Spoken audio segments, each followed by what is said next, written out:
नमस्कार मित्रांनो. प्रिलिम्स झाली आहे, आन्सर की पण आली आहे. सर्वांनी पेपर चेक केलाच असेल आणि आपल्याला एक अंदाजही आला असेल, की आपल्याला किती मार्क पडतात. त्यामुळं आता लवकरात लवकर तुम्ही मेन्स एक्झामिनेशनच्या प्रिपरेशनला सुरुवात करावी. विद्यार्थ्यांशी बोलताना आम्हाला असं जाणवलं, की बऱ्याच लोकांमध्ये आन्सर रायटिंग ह्या याविषयी बरीच भीती आहे. आन्सर रायटिंग म्हणजे मुळात ॲग्री एम-पी-एस-सी मेन्स 2024च्या डिस्क्रिप्टिव्ह एक्झामिनेशनला कसं सामोरं जायचं आणि त्यात आन्सर रायटिंगला कसं सामोरं जायचं. आन्सर रायटिंग करताना कुठले-कुठले पैलू आहेत. आन्सर रायटिंग करताना कुठले-कुठले कॉमन भीती आहेत, कुठले मिथ्स आहेत आणि कुठले फिअर्स आहेत.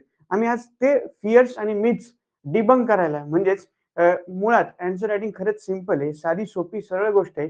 त्याचा एवढा हल्लाबोल न करता, एवढा बाऊ न करता आपण आपला अभ्यास चालू ठेवत-ठेवत एक ग्रॅज्युअल प्रोसेसनी ती स्किल ग्रॅब करणं आणि छान आन्सर्स लिहिणे आणि छान मार्क मिळवणे, यासाठी आम्ही हा व्हिडिओ ही एक lecture series how to write answers किंवा फंडामेंटल्स ऑफ आन्सर रायटिंग ही एक लेक्चर सीरीज आम्ही अरेंज करतोय. आजच्या या लेक्चरमध्ये तुम्हाला एक कॉमन मिथ्स आणि फिअर्स जे असतात आन्सर रायटिंगचे ते आम्ही डिबंक करायचा प्रयत्न करतोय. नमस्कार, मी अक्षय लोंढे. अ, मी एक्स-डी-एफ-ओ आणि 2 यू-पी-एस-सी मेन्स लिहिल्यात. सध्याला तुम्हाला आन्सर रायटिंग सांगण्यासाठी की कसं असतं काय आणि एन्व्हायर्नमेंट शिकवण्यासाठी मी राहुरी ॲग्री अकॅडमीला आपल्या ह्या कोर्सला जॉइन झालोय. मित्रांनो, तर आपण सुरुवात करूयात फंडामेंटल्स ऑफ आन्सर रायटिंग आणि त्यात पण आजचा फोकस कशावरती जास्त आहे तर debunking of myths and fears. Okay. मित्रांनो, तुमच्या काही कॉमन फिअर्सला आम्ही या स्लाइडद्वारे ॲड्रेस करायचा प्रयत्न केला. अ, सर्वात प्रथम तर बऱ्याच लोकांना ही फर्स्ट टाईम डिस्क्रिप्टिव्ह होणार आहे. इथेच एक थोडा शॉक आहे, की आत्तापर्यंत एक्झाम ऑब्जेक्टिव्ह होती. आपण सगळा अभ्यास ऑब्जेक्टिव्हने केलाय आणि अचानक ते लिहायचं कसं? काय लिहायचं? आणि कशा टाईपचा पेपर येणार? कोण काढणार? कसं इव्हॅल्युएट करणार?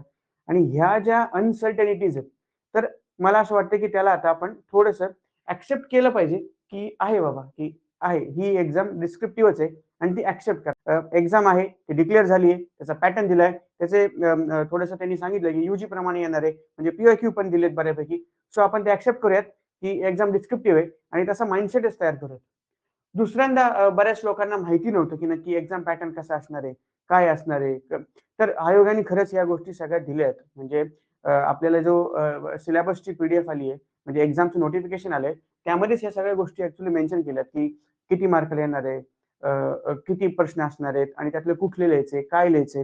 ह्या सगळ्या गोष्टी जेव्हा डिटेल्ड सिलेबस जेव्हा आम्ही एक्सप्लेन करू, तेव्हा सगळे येतीलच.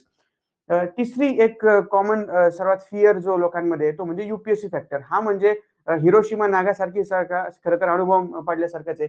यू-पी-एस-सीचे लोकं आता कॉम्पिटिशनमध्ये आलेत आणि यू-पी-एस-सीचे लोकं त्यातल्या त्यात ॲग्रीकल्चर ऑप्शनवाले लोकं आलेत कॉम्पिटिशनमध्ये आणि त्यामुळे त्या लोकांचा कॉम्पिटिशनमध्ये वर्चस्व असेल वगैरे, की तर मग आता यू-पी-एस-सी फॅक्टरच्या पण म्हणजे आन्सर रायटिंगचा ज्यांना अनुभव असणारे लोकं आहेत किंवा आपण म्हणतो, की ज्यांना त्या पेपर पॅटर्नला कसं टॅकल करायचं याचा अनुभव आहे. तर ह्या लोकांना ह्या कॉम्पिटिशनमध्ये म्हणजे ॲग्री एम-पी-एस-सी मेन्स 2024च्या कॉम्पिटिशनमध्ये एज आहे, असं बऱ्याच लोकांना एक भीती वाटते.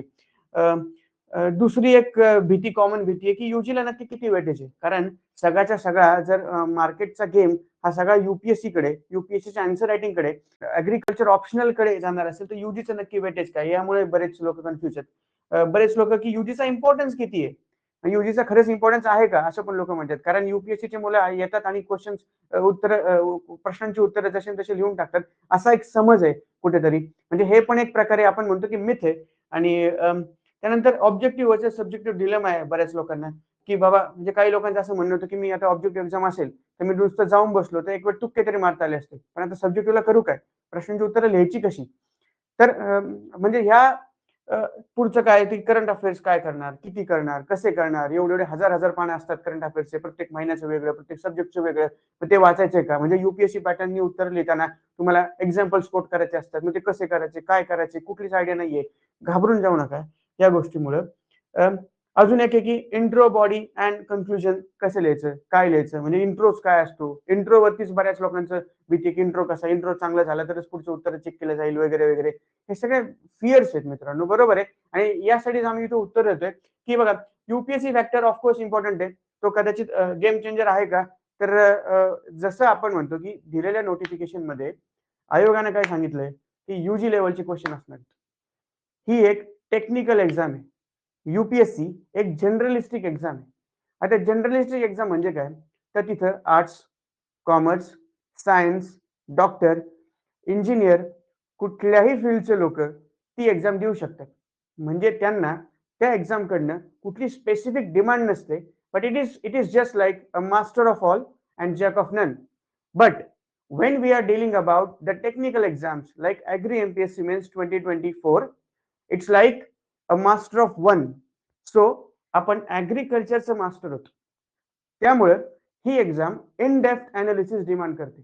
यूपीएससी ही जनरल नॉलेज डिमांड करते. त्यामुळे या एक्झाम मध्ये 100% यूजीचं वेटेज हे खूप जास्त आहे.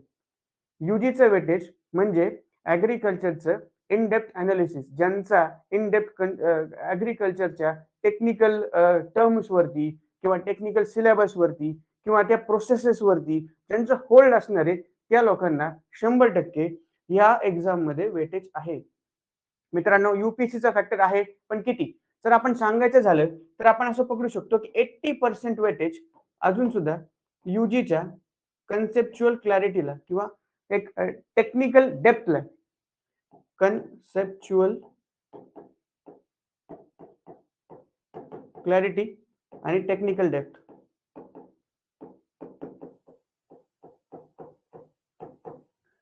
यूजीचा इम्पॉर्टन्स हे खूप जास्त आहे. 80%. 10% आपण पकडू शकतो की यूपीएससी स्टाईल क्वेश्चन्स असतील आणि 10% आपण पकडू शकतो की answer writing, how to write answers. Answer writing हे टेक्निकल आन्सर रायटिंग सुद्धा आहे, जनरल आन्सर रायटिंग सुद्धा आहे, current affairs based answer writing सुद्धा आहे. सो ह्या आन्सर रायटिंगची एक स्टाईल आहे. ती स्टाईल फक्त एकदा आपण मास्टर केली की आपल्याला ती उत्तर लिहिता येतील. पण असं आहे का ती काहीतरी वेगळी आहे? असं अजिबात नाहीये. आपण उत्तर यूजीला पण लिहिलेत, आपल्याला फक्त थोडंसं बेटर करायचं. ओके, हा डिलेमा तर लक्षात घ्या मित्रांनो की ऑब्जेक्टिव्ह टू सब्जेक्टिव्ह डिलेमा सगळ्यांनाच असणार आहे. पण हा एक ग्रॅज्युअल चेंज आहे.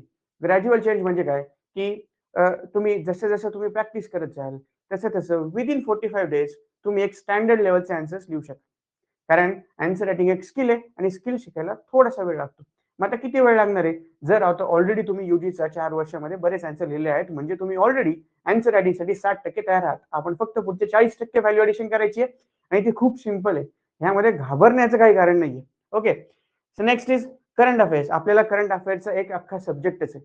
त्यामुळे यासाठी बाकीच्या हजार हजार आणि 2-2 हजार पानं वाचायची अजिबात गरज नाहीये. आपण यासाठी करंट अफेअर्स व्यवस्थित तुम्हाला प्रोव्हाइड करणारच आहोत. तो सब्जेक्ट छान पद्धतीने शिकवला जाणार आहे आणि मी स्वतः तुम्हाला सांगेल ह्या करंट अफेअर्सचा उत्तरांमध्ये सुद्धा वापर कसा करायचा हे खूप सिंपल आहे मित्रांनो. खरं सांगतोय, याचा उगाच हल्ला बोल आणि बाऊ केला जातो, त्यामुळे खूप लोकांना अवघड वाटतं. इंट्रो, बॉडी आणि कन्क्लुजन हा एक बॉडी टाईप आहे. म्हणजे आपण उत्तर कसं लिहायचं याचं एक टाईप आहे. मग इंट्रोडक्शन असंच असलं पाहिजे, तसंच असलं पाहिजे, हा रिपोर्ट वापरला पाहिजे, ते रिपोर्ट वापरलं पाहिजे, कन्क्लुजन वेगवेगळ्या प्रकारचे समेटिव्ह कन्क्लुजन आणि फॅन्सी नावं लोक घेतात. पण युजली मी खरंच सांगतो, देर इज अ क्वेश्चन म्हणजे डिमांड. तुम्हाला ही डिमांड फुलफिल करायची. ही डिमांड फुलफिल करण्यासाठी तुमची स्टाईल म्हणजे आन्सर रायटिंगची स्टाईल, दॅट्स इट. ही एवढंच आहे. ही टेक्निकल एक्झाम असल्यामुळे इकडे तुमची आन्सर रायटिंग स्टाईल ही ऑफकोर्स डिफरंट असणार आहे यूपीएससीच्या लोकांपेक्षा. त्यामुळे ही एक्झाम डिमांडच करते की टेक्निकल डेप्थ, टेक्निकल टर्म्स आणि टेक्निकल प्रोसेसेस ॲज वेल. सो हा रिलेव्हंट आहे का? तर हा नक्कीच आहे. हा वापरला तर फायदाच होईल. तो कसा वापरायचा हे पण आम्ही तुम्हाला शिकवतो. म्हणजे यात काही नवीन नाहीये, याच्यामध्ये काही रॉकेट सायन्स नाहीये की तुम्ही हे काहीतरी वेगळं आहे. त्यामुळे याला पण अजिबात घाबरू नका. उलट यांनी उत्तर स्टँडर्ड होतील, यांनी एक थॉट प्रोसेस स्टँडर्ड होईल आणि आपल्याला त्याकडेच जायचं. पुढची स्लाइड घेऊयात.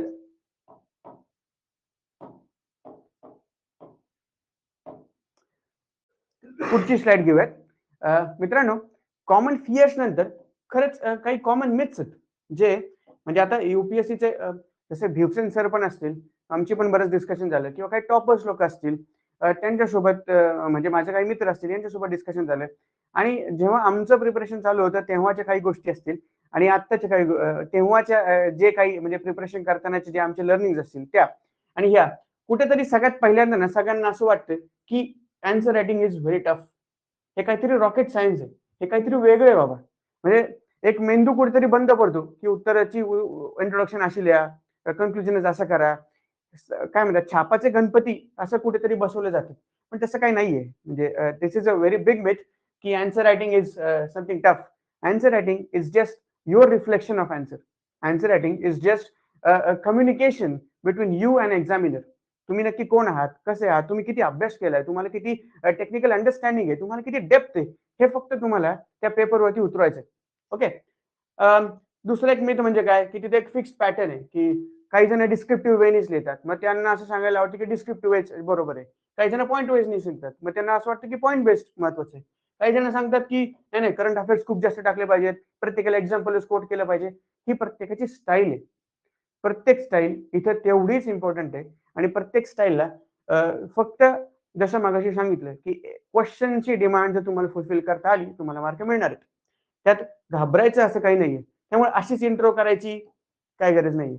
असंच कन्क्लुजन असलं पाहिजे असं काही नाहीये. कन्क्लुजन आणि इंट्रोडक्शन हे क्वेश्चनच्या डिमांडला धरून असलं तरी पण ते उत्तमच असतं आणि याची एक हळूहळू प्रॅक्टिस होते. ओके. सो मिथ म्हणजे काय तर फुल फोकस काही जणांचा बऱ्याचदा म्हणजे युपीएससी करताना सुद्धा किंवा जेव्हा जेव्हा डिस्क्रिप्टिव्ह एक्झाम्स असतील तर बऱ्याच लोकांमध्ये हा ट्रेंड दिसून येतो की बरेच लोक फक्त इंट्रोडक्शन कशी करायची, कन्क्लुजन कसं लिहायचं आणि करंट अफेअर्स काय काय आहेत या सगळ्यांवरती फोकस करतात. आपल्याला तो फोकस ठेवायचा आहे पण मिठा एवढा. पण महत्वाचं काय आहे आपल्याला UG. So don't undermine the UG syllabus. Don't undermine your learning of UG. यूजीच्या लर्निंग खूप महत्वाचे आहेत. तो 4 वर्ष केलेला अभ्यास तुम्हाला नक्कीच फळ देणार आहे. मित्रांनो घाबरू नका. काहीतरी हल्लाबोल झालाय म्हणून लगेच फिअर करण्यात म्हणजे काय म्हणतात एक्झामच्या पॅटर्न चेंज झालाय मग लगेच घाबरायचं असं नाहीये. तुम्हाला फक्त स्लाइड चेंज करायचा आहे आणि तुम्ही युजीचाच जो काही कॉन्टेंट आहे, युजीचं जे काही अंडरस्टँडिंग आहे ते वापरून आणि थोडंसं स्किल वापरून एक छान उत्तर लिहू शकता. एक्झामिनरला इम्प्रेस करणारे आन्सर्स लिहू शकता. याची मी गॅरंटी घेतो.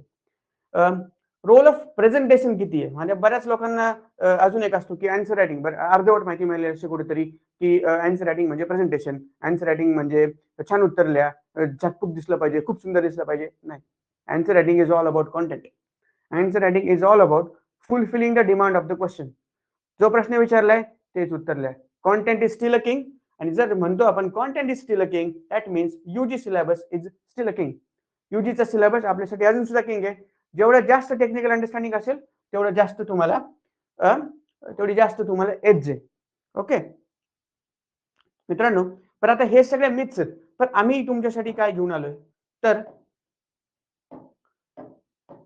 आता 2 मिथ तर झाले. सो एक आज मी तुम्हाला एक बेसिक अंडरस्टँडिंग सांगणार आहे की कसं आन्सर रायटिंग वर्क होते. ओके. एक बेसिक प्रोसेस आहे की कसं कसं म्हणजे आपण जे म्हणतो की आपण पुढचे 4 महिने याचा अभ्यास करणार आहोत. एक बेसिक प्रोसेस कशी चालणार आहे हे मी तुम्हाला सांगतो. बेसिक प्रोसेस मध्ये पहिला कॉम्पोनंट येतो रीडिंग. आता आपण इथे म्हणूयात effective reading. Effective reading. Effective reading म्हणजे काय? इफेक्टिव्ह रीडिंग म्हणजे प्रिव्हियस इयर क्वेश्चन पेपर्स म्हणजे आता इथे यूजीचे क्वेश्चन पेपर होण्यात त्यांना यूजी यूपीएससीचे. ओके. त्यानंतर सिलेबस यांना अनुसरून केलेलं रीडिंग म्हणजे इफेक्टिव्ह रीडिंग. दुसरी गोष्ट येते एकदा तुम्ही रीड केलं सगळं, तुम्ही अंडरस्टँड केला सिलेबस, तुम्ही अंडरस्टँड केलं पीवायक्यू, त्यानंतर तुम्ही आता understanding the conceptual clarity. He exam technical आहे. परत एकदा जेवढी जास्त तुम्हाला कन्सेप्च्युअल क्लॅरिटी असेल तेवढे जास्त तुम्हाला मार्क वाढणार आहेत. रीड केल्यानंतर ते रीडिंग इमॅजिन पण झालं पाहिजे, कन्सेप्च्युअल क्लॅरिटी पण आली पाहिजे. नक्की ती कन्सेप्ट तीच आहे का जी समजली, ते एक लॉजिकल बिल्डिंग आहे, ते लॉजिकल बिल्डिंग होतंय का हे कळतं आपल्याला कन्सेप्च्युअल क्लॅरिटीने. रीडिंग नंतर पुढची स्टेप कन्सेप्च्युअल क्लॅरिटी. आता तुम्हाला कन्सेप्च्युअल क्लॅरिटी आली आहे. आता तुम्हाला वेगवेगळे सब्जेक्ट्स मधले जे टॉपिक्स आहेत ते तुम्हाला कळतात कसे कसे. आता तुम्ही आन्सर थिंकिंग स्टार्ट करू शकता. आन्सर थिंकिंग म्हणजे हा प्रश्न आहे बाबा कसं त्याला उत्तर द्यायचं. यासाठी थोडेसे मॉडेल आन्सर्स बघू शकता. तुमचे टॉपर्स लोकांचे पेपर बघू शकता. म्हणजे आता आपण एफएसओ ची बॅच घेतली होती. एफएसओच्या टॉपरचे पेपर आम्ही रिलीज करणार आहोत की ते त्यांनी कसे लिहिले होते. तर ते तुम्ही बघू शकता. ऍज अ मॉडेल आन्सर्स म्हणून बघू शकता. मागच्या वेळेस आपण एक मॉक पेपरची मागच्या वेळेस आपण एक मॉक टेस्ट बऱ्याच कंडक्ट केल्या होत्या. त्यांचे जे स्टँडर्ड आन्सर्स असतील ते आम्ही रिलीज करतोय ते तुम्ही बघू शकता. सो आन्सर थिंकिंग नी तुम्हाला एक अंदाज येईल की आलेल्या प्रश्नाला मुळात टॅकलच कसं करायचं। आन्सर थिंकिंगनी सुरुवातीला एक सवय लागेल की प्रश्नाला उत्तर कसं कसं लिहायचं, कशी डिमांड असेल, कसं इंट्रोडक्शन करूयात, कशी बॉडी लिहूयात, कसं आपण कन्क्लुजन पर्यंत पोहोचूयात, हे सगळं एक ग्रॅज्युअल प्रोसेस आहे। आणि आपण काय म्हणतोय की त्या पद्धतीनेच आपण आपल्या नोट्स तयार करूयात की हे आन्सर करताना म्हणजे आपल्या नोट्स जसं संदीप सर तुम्हाला हे सांगतीलच की इफेक्टिव्ह यूज ऑफ नोट्स यांचे एक स्पेशल सेशन येईल त्याच्यावरती की नोट्सचा परिपूर्णपणे वापर कसा करायचा। तर त्यामध्ये सांगतील की नोट्स कसं वापरायचं, आन्सर रायटिंग मध्ये ह्या नोट्सचा वापर कसा करायचा। ओके, त्यानंतर तुम्ही बेसिक रायटिंग स्टार्ट करू शकता की प्रश्न आलाय, बेसिक जे मनात येईल ते लिहून काढायचं, भले चुकू द्या, किती पण चुकू द्या। ही एक प्रोसेसचा पार्ट आहे। चुकणं हा एक प्रोसेसचा पार्ट आहे। तुम्ही चुकता, उठता आणि जितकं तुम्ही हे कन्सिस्टंटली पुढचे 4 महिने न हारता जिद्दीनं कराल, तेवढं तुमचं आन्सर रायटिंग स्ट्रॉंग होत राहील। सो बेसिक रायटिंग नंतर पुढचा पार्ट हळू-हळू येतो व्हॅल्यू एडिशनचा पार्ट। आता व्हॅल्यू एडिशन म्हणजे काय? आता इथे डायग्राम्स आले, इथे फ्लो चार्ट्स आले, इथे फॅक्ट्स आले, इथे करंट अफेअर्सचे स्मॉल एक्झाम्पल्स आले। बरं आता ते सुद्धा म्हणजे पेपर 1 मध्ये थोडाफार करंट अफेअर्सचा पार्ट आहे, पण पेपर 2 आपला पूर्ण स्टॅटिक आहे। मग पेपर 2 मध्ये आपण व्हॅल्यू एडिशनचा पार्ट कसा करणार? तर आपण तिकडे डायग्राम जास्त लावणार, फ्लो चार्ट लावणार तिकडे आपण technical processes, technical understanding, technical keyword जास्त लावणार। This comes under the value addition. तुमचं उत्तर हे टेक्निकली सुद्धा, प्रेझेंटेशन वाईज सुद्धा आणि येणारं थोडंफार जे व्हॅल्यू एडिशन असेल त्यांनी सुद्धा एक परिपूर्ण उत्तर व्हायला पाहिजे। आणि त्यासाठी आणि ही जी प्रोसेस आहे ही तुम्ही रिपीट करायची विथ फीडबॅक। म्हणजे काय की तुम्ही day by day, week by week और I would say month by month तुम्ही एक छान आन्सर्स लिहू शकाल। आणि हे करताना तुम्हाला म्हणजे इथपर्यंत ज्यावेळेस तुम्ही पोहोचाल त्यानंतर पार्ट येतो टाइम मॅनेजमेंटचा। म्हणजे सुरुवातीलाच तुम्ही म्हणाल की मला एवढ्या मिनिटामध्ये हे उत्तर लिहिता आलं पाहिजे, तर नाही होणार। आधी ही प्रोसेस करा। या प्रोसेसला एक 30 ते 40 दिवस लागतील। ही 30 ते 40 दिवसांची प्रोसेस झाल्यानंतर मग कुठेतरी एक आपण घड्याळ लावून उत्तर लिहायला बसूयात, हे आपण करूयात। या सगळ्या प्रोसेसेस आम्ही घेणार आहोत, हळू-हळू होणार आहोत। म्हणून तर आपण आता फिअर्स बघितले। मला असं वाटतं की बऱ्यापैकी फिअर्स आपण ॲड्रेस केलेत। जर अजून काही असतील तर तुम्ही प्लीज कमेंट करा। आपण मिथ्स बघितले की युजुअली आन्सर रायटिंग विषयी किती भीती असते आणि किती त्याच्याविषयी मिथ्स आहेत आणि ते आपण डिबंक करायचा बऱ्यापैकी प्रयत्न केला। त्यानंतर आपण आन्सर रायटिंगची एक प्रोसेस बघितली, ग्रॅज्युअल प्रोसेस, जी वेळेनुसार वीकली, वीक बाय वीक किंवा एक मंथ बाय मंथ तुम्ही कसं एक प्रोसेसमध्ये रोज कन्सिस्टंट अभ्यास करून, कन्सिस्टंट प्रॅक्टिस करून एक 30 ते 40 दिवसामध्ये एक स्टँडर्ड आन्सर्स लिहायला शिका। पण त्यासाठी हे करायचं कसं? हे करायचं कसं? यासाठी आम्ही काही गोष्टी घेऊन आलो। फर्स्ट ऑफ ऑल ना मित्रांनो, आम्ही आन्सर रायटिंगची एक सीरीज करणार आहोत। आन्सर रायटिंगच्या सीरीजमध्ये तुम्हाला पूर्ण उत्तर कसं लिहायचं, means fundamentals of answer writing काय आहेत किंवा सिंपल आन्सर्स कसे लिहायचे, टेक्निकल आन्सर्स कसे लिहायचे, आन्सर रायटिंगला आन्सर रायटिंगची भीती कशी घालायची, आन्सर्स तुमचे सेल्फ इव्हॅल्युएट कसे करायचे, म्हणजे स्वतःच लिहिलेले आन्सर्स हे किती स्टँडर्ड आहेत, किती छान आहेत, हे सेल्फ इव्हॅल्युएशन कसं करायचं। त्यानंतर पीवायक्यू, सिलेबस आणि आन्सर रायटिंग फ्रेंडली नोट्स आम्ही तुम्हाला प्रोव्हाइड करणार। हा एक एक एक गेम चेंजर फॅक्टर आहे, कारण तुमच्या इथं 70 ते 80% काम ऑलरेडीच कमी होतंय की आम्ही तुम्हाला पीवायक्यू बेस्ड म्हणजे यूजी आणि यूपीएससीचे पीवायक्यू, सिलेबस आपल्या ॲग्री एमपीएससी मेनचा सिलेबस जो असेल आणि तुम्ही या सगळ्यांना आम्ही नोट्स आणि या सगळ्यांना आम्ही नोट्स म्हणजे आन्सर रायटिंग फ्रेंडली नोट्स जे आपण म्हणतो ते आम्ही तुम्हाला कुठेतरी प्रोव्हाइड करतोय। वीकली मेंटरशिप असेल की वीक बाय वीकचा तुमचा अभ्यास तुम्हाला ट्रॅक करता येईल। वीक बाय वीकला तुम्हाला काही प्रॉब्लेम्स आले असतील तुम्ही बोलू शकता। वीक बाय वीकला तुम्हाला आन्सर रायटिंग मध्ये काही इश्यू असतील तर ते पण आपण डिस्कस करू शकतो। मित्रांनो, प्रत्येक लेक्चर्समध्ये एक्सप्लिसिट टाइम आम्ही अलाउट केलाय आन्सर रायटिंगसाठी। म्हणजे आन्सर थिंकिंग रोज झालं पाहिजे, हा इथे अप्रोच आहे। कुठेतरी आपल्याला शेवटी आपल्याला काय करायचं आहे, शेवटचा 3 तासाचा पेपर तो 200 मार्कांचा आहे, तो आपल्याला लिहायचा आहे। मग कुठेतरी त्या दृष्टीने पावलं टाकले पाहिजेत, म्हणून डेली एक्सप्लिसिट टाइम आम्ही आन्सर रायटिंगसाठी कुठेतरी देत आहोत की तो तुम्ही ड्युरिंग लेक्चर आवर्स मध्ये तो कुठेतरी आम्ही अलोकेट करायचा प्रयत्न केला। त्यानंतर टेक्निकल आन्सर्स आणि जनरल आन्सर्स दोन्ही आहेत। आपण जसं म्हणतो की 80% टेक्निकल असेल, 10% जनरल असेल, 10% करंट अफेअर्स बेस्ड असेल, असं कुठेतरी। तर हे जे जनरल आन्सर्स आणि टेक्निकल आन्सर्स यांच्या गाईडलाईन्स, आता आपल्याकडे पीएचडीचे काही सर्स आहेत, काही म्हणजे रँक होल्डर सर्स आहेत, या सगळे लोक तुम्हाला एक टेक्निकल आन्सर्स कसं लिहायचं सांगतील, एक जनरल गाईडलाईन्स कसे असतील हे यूपीएससीचे लोक सांगतील आणि ओव्हरऑल आन्सर रायटिंग कसं असेल यावरती पण आपला फोकस असणार आहे। टेस्ट सिरीज याची आपली फीडबॅक बेस्ड आहे की कसा अभ्यास करताय, काय अभ्यास करताय, तो अभ्यास किती युटिलाइज होतोय, पण त्याच्यावरती प्रॉपर आन्सर्स लिहिले जात आहेत का, ते बरोबर आहेत का, त्यांना किती मार्क भेटले पाहिजे, याचं एक स्टँडर्ड असेसमेंट आपण म्हणतो. ती फीडबॅक बेस्ड एक टेस्ट सिरीज आहे, ती पण आपण देतोय. आणि हे last but not the least, की how to evaluate your own answers. तुमचे आन्सर्स तुम्ही स्वतः कसे इव्हॅल्युएट करायचे, याचे काही आम्ही तुम्हाला गाईडलाईन्स देणार आहोत. सो मित्रांनो, उद्यापासून आमची live how to write answers and fundamentals of answer writing अशी सिरीज सुरू होती एक 2 ते 3 दिवसांची. प्लीज त्याला जॉईन व्हा, प्लीज त्यात या. ती एक कार्यशाळाच पकडूयात आपण, 3-4 दिवसांची कार्यशाळा, आणि त्यामध्ये तुमच्या बऱ्यापैकी आन्सर रायटिंगचे सगळ्याच्या सगळ्या गोष्टी क्लिअर होतील. थँक्यू.